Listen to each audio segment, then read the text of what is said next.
absolutely beautiful. Now, allow me to take you back to 2014. I think that's a year that you'll remember quite well. You were named as one of the Mail and Guardian's top 200 young South Africans. What did this specific sense of acknowledgement mean to you? Yeah, that was, I actually remember we were in Sri Lanka when that came out, and like everybody was teasing me because I'm such a shy person. I didn't want to tell. And then one of the coaches found out, and then like it was this big deal, and I was just like getting shy. I was like, oh no.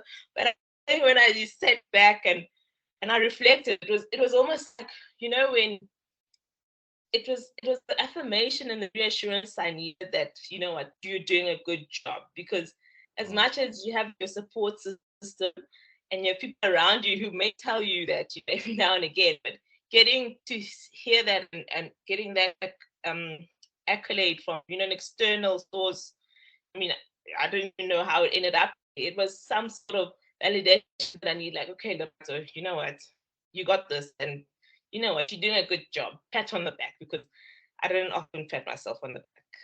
Oh, absolutely beautiful. But I'm certain it did make you quite happy, even though you are quite a shy and reserved person. Yeah, it's funny. I was at my mom's a couple of weeks ago, and she actually cut the newspaper. She framed that. I Wow. know. It's like all wrinkled and going yellow now, disintegrated. But I saw that and I was just like, wow, you Sure. actually, you're right. I'm still not really, basking in it. But I think, maybe one day when I'm old and gray, and I'll really look back and then I'll take it all in. But yeah, it was really special, and it meant a lot at the time, definitely. Wow, absolutely beautiful. Let's talk about the last 12 years in terms of the public relations and communications industry, specifically in sport. How much has that changed thus far? Yeah, I think it's made such a huge transformation. The fans have such a voice. I mean, you see it on social media.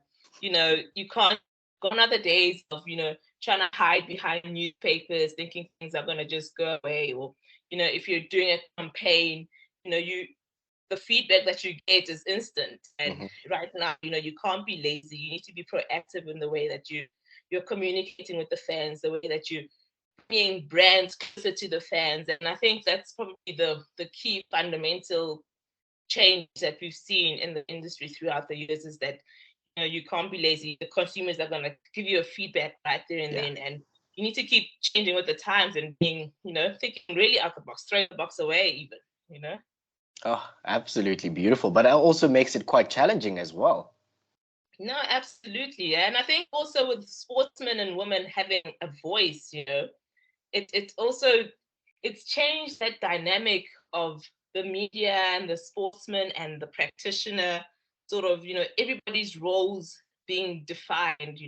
You almost feel like everybody sort of lives in one ecosystem where you're trying to find roles. The media are still equally important, but the sportsman and woman also feel, now I have my own voice. I Yes. don't rely on the media to relay my voice. And then us poor PR practitioners here on the side are like, I need both of you, we need to work together. I need the sportsman and woman, I need the media, for us to create the synergy so that we can, create great brands and create great campaigns. So I think the challenge is that finding that synergy between the three parties in working together to, to create PR, to tell great stories.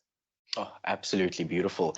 Let me take you back to 2020. Now, you were appointed as a board member on the Gary Kirsten board and foundation as well. Tell us a little bit about being a part of this phenomenal foundation, but also being a part of the executive committee.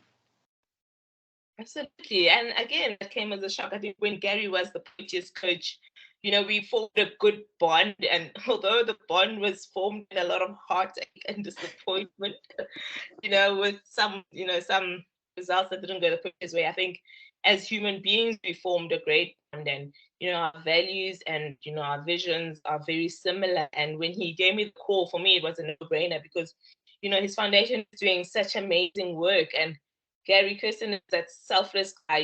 He, as much as he also doesn't like to revel in his greatness and his achievements. he always likes to be in the background, but he said to me, work together. I really enjoyed our bond, and I hope that we can translate that into a bigger cause, which is, helping to grow the future and helping to give, developing young cricketers an opportunity to pursue their dreams, to pursue their passion. So working with them has been phenomenal. I mean, there've been challenges now with COVID, and sport was closed, and the development ecosystem it's a lot more than just giving out boots and coaching.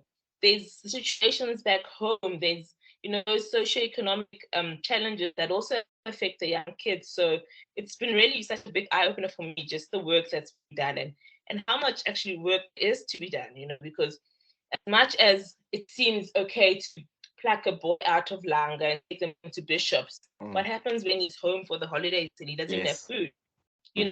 Like there are those very, very real challenges that we sometimes don't understand and see. So the foundation is very good in terms of developing that infrastructure within the community and within the children's families and ecosystems, and making sure that that transition from where they are to maybe getting noticed is as easy as possible, and not just be plucking you out and be taking you and now survive. You should be thankful. You should be happy that now you're going to Bishops, but you can't get cricket spikes. So yeah, it's been great to work with the team. Absolutely beautiful. I love that mindset shift, that more needs to be done back home, because it's one thing taking them out of that environment, but at some point they are going to go back into that environment as well. So I love that mental shift as well.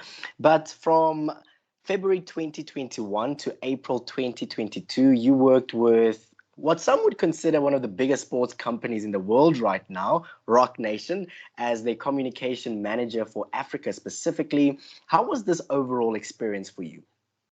Yeah, I just finished with them a week ago, funny enough. So it still feels very real.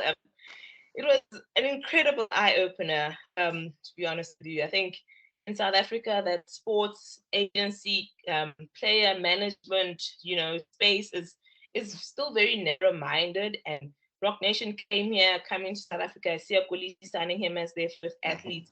They came in trying to change the narrative, trying to give athletes a voice, trying to really show that I'm not just going to be an agent by getting you free kits or getting you this endorsement. It goes bigger than that. I want to be your agent to help you drive change. I want to help you be your agent to help you, share your voice, have a seat at the table. And that's really been impressive to see what I've done. And, the players that they've got on their books, they're all such inspirational players in their own fields. They all want to drive change. They all want to motivate and inspire. And, it was amazing, working with them.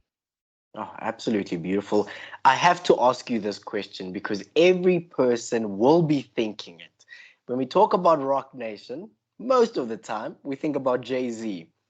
Did you meet Jay-Z? No. Jay-Z hasn't met me yet. Oh, I love that. No. Excuse me. No, I haven't met Jay-Z yet, but I mean, there have been talks about him potentially coming to South Africa, motherland, one of these days. So, no, I didn't get that privilege, but, just working with the entire organization was an eye-opener. You can see how his work ethic and his culture is firmly entrenched in the business, and, it's impressive to see. Absolutely beautiful. Now, there's so many people that you've mentioned earlier as well, people that you are so grateful to have given you the opportunity or given you that platform to just move to the next level. Tell us a little bit about the most significant person or one or two of those people, but also what lies ahead for you in your career. Yeah, sure. It's a hard one to single out because there have been many people throughout my journey, but certainly, and Aaron, we spoke about getting that foot in the door. And sometimes you just need one person to back you and to give you that opportunity, and the rest is up to you. And that's what happened with me. I think, meeting 𝗀cie 𝗰𝗶𝗹 at 15, 14 years old, and, having her as that mentor, her backing me, giving me an opportunity to here's the door, get in. And I know that you'll stand, and I know that you'll achieve everything that you need to. And yeah, she gave me that belief, especially at a time where, women in sports and that whole debate was still way far back to where we are now. So having that opportunity definitely changed my life. It changed my world. So that would be the one person that I would single out. Oh, absolutely beautiful. And now going forward, I don't know, I'm sort of making it up as I go. Achieving greatness as you go along. Yeah, no, it's been amazing. I think, ever since I resigned in 2019, I can't believe it's been so long. It's been the greatest journey. I mean, I resigned when COVID happened and all of my plans, fell out. Had to reinvent it. I had this massive mind from map at home, and I'd written this is what I want to do. And then COVID happened, and then I had to literally erase everything and start afresh. And I think I needed that because it really took me out of my comfort zone. It made me start doing things that I was always afraid to do, but because now I don't have a choice, I have to do it. And for me, that's been the biggest learning curve. I think I've learned so much about myself, about the industry, and I've really enjoyed just forging my own path and enjoying the ride as I go. Oh, absolutely beautiful. You're locked onto the Sport MVT Insider, a podcast for unrelenting coverage of women in sport. I absolutely love diving deeper into the journeys of our athletes, coaches, and administrators to get to know them a little bit better than we do. Coming up this Wednesday is an interesting round of quick fire questions, a great opportunity for some good laughs and some great banter. Keep it locked onto Sport MVT, where we celebrate our women in sport.